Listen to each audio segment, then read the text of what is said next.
Hi guys! Welcome back to my channel. Tayo ay magagawa ng kanis salad. So, iba't klase po ang paggawa ng kanis salad.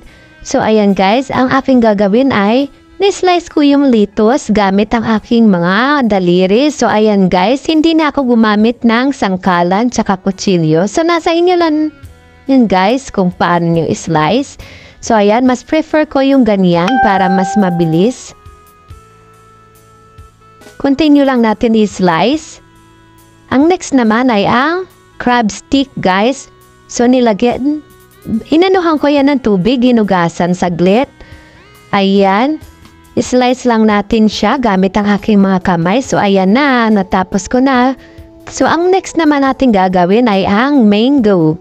So, isang peraso lang, guys, ang aking ginawa. So, ayan. Slice lang natin siya pa square cubes. So, ayan. Nasa inyo din yan, guys, kung gagamit kayo ng sangkalan.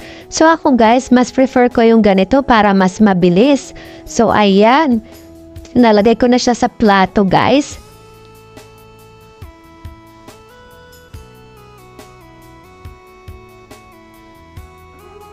At ang susunod naman yung isang kalahati. So, ayan. In-slice ko rin. Ganyan lang, guys. Mabilis lang ito gawin, guys. Sigurado akong kaya nyo rin. So, ayan. Kumuha ko ng ubas at inisa-isa ko siya. Ayan. Ilagay lang natin sa plato. So, ayan. Okay na yan. So, ayan. Ilagay ko na rin yung lettuce. Ayan. Malinis na yan, guys. Sinugasan ko na yan lahat. So, ayan. Ibuhos-buhos lang natin ang mga sangkap. So, ayan ang aking panglagay sa salad. So, ayan yung mayonnaise. Lagay lang natin. Tsaka halu-haluin. Halu-haluin. So, ikaw na yung mag-adjust ng lasa, no? So, ayan. Ganun lang ka-simple, guys.